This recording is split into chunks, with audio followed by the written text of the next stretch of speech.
मैं आपको बस मार्केट डेप्थ बता देता हूँ, आपने मार्केट डेप्थ ही पूछा था। तो देखो, सबसे पहले फ्यूचर से स्टार्ट करते हैं। बिटकॉइन की फ्यूचर्स की ऑर्डर बुक ये रही, ठीक है। बिटकॉइन की फ्यूचर्स की अगर आप ऑर्डर बुक देखोगे तो यहाँ पर आपको ऑर्डर्स दिख जाएंगे, ठीक है। तो ये क्या कह रहे हैं कि 832 के प्राइस पे 0.324 बिटकॉइन है, ठीक है। तो ये लोग खरीदना चाहते हैं और ये लोग बेचना चाहते हैं, ठीक है। तो ये रेड वाले हैं जो लोग बेचना चाहते हैं, ग्रीन वाले हैं जो लोग खरीदना चाहते हैं। अब इसके अंदर अगर आप साइजेस में देखोगे तो यहाँ पर आपको कितने साइज देखे, 0.3, 0.4 और सबसे बड़ा कौन सा, 4.9। यही अगर आप यहाँ पर जाके देखोगे तो ये क्या है, 1.7 और बढ़ते बढ़ते ये 9 तक जा रहा है। और अगर आप ये नहीं देखना चाहते तो ये देखो, ये रेड वाला कर्व देखो और ये ग्रीन वाला कर्व देखो। ग्रीन वाला तो है ही नहीं, ठीक है। खरीदने में ज्यादा लोग इंटरेस्टेड है ही नहीं इस लेवल पे, बेचने में बहुत ज्यादा लोग इंटरेस्टेड हैं। देखो कितना बड़ा हो रहा है। लोग मतलब यहाँ 50-50 बिटकॉइन के ऑर्डर डाल के बैठे हैं बेचने को। यहाँ पर आपको कोई $50 का ऑर्डर, एक $60 का, बट ज्यादा ऑर्डर्स नहीं दिख रहे आपको, ठीक है। तो बेसिकली मार्केट डेप्थ आपको लोगों का ओपिनियन या लोग क्या करना चाहते हैं वो चीज दिखाता है।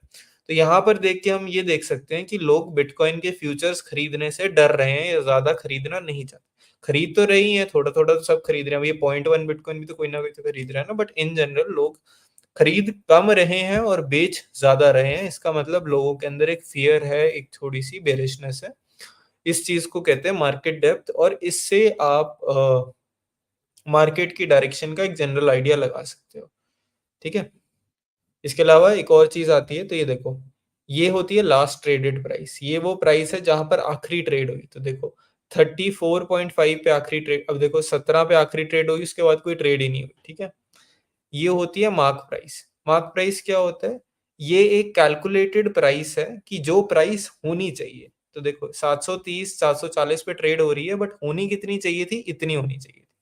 देखो, अरे ये क्या हो गया। प्राइस, हाँ, होनी इतनी चाहिए थी, ट्रेड यहाँ हो रही है, तो मतलब होनी कम चाहिए थी, ट्रेड ज्यादा पे हो रही है। तो this is also bearish indicator. इसी के साथ साथ ये होती है इंडेक्स प्राइस। इंडेक्स प्राइस क्या होता है, बाइनेंस, बायबिट, सबका एवरेज प्राइस ये है। तो बाकी सब पे बिटकॉइन की प्राइस ये चल रही है, हमारे डेल्टा पे बिटकॉइन की प्राइस ये चल रही है। मतलब डेल्टा पे लोग बिटकॉइन पे थोड़े बुलिश हैं, बाकी पे लोग थोड़े बेरिश हैं। तो ये भी बेरिश इंडिकेशन है, दोनों आपको बेरिश इंडिकेशन दे रहे हैं। तो हो सकता है बिटकॉइन की प्राइस यहाँ से नीचे जानी चाहिए। अब देखो, अभी हम स्ट्रीम पे ही हैं, तो बस देख लेते हैं कि यहाँ से प्राइस कहाँ जाती है बेस्ड ऑन ये जो हमने छोटा सा एनालिसिस किया। देखते हैं अगली 2-3 कैंडल्स कैसी बनती हैं। तब तक मैं कमेंट्स देख लेता हूँ। मैं नहीं दे सकता लिमिट। अच्छा हाँ, एक और चीज देखो, अभी हमने थोड़ी देर पहले ये डिस्कस किया था ना कि ये जो प्राइस चल रही है, इंडेक्स प्राइस इसके और मार्क प्राइस इसके नीचे चल रही थी। तो देखो मार्केट नीचे आ गई। यही आपको बताया था ना अभी अभी कि मार्केट डेप्थ से डायरेक्शन कैसे प्रिडिक्ट करता है। हमने बेरिश डायरेक्शन प्रिडिक्ट की थी, मार्केट बेरिश हो गई। तो लाइक जो हमने अभी एनालिसिस किया था वो सही भी हो गया।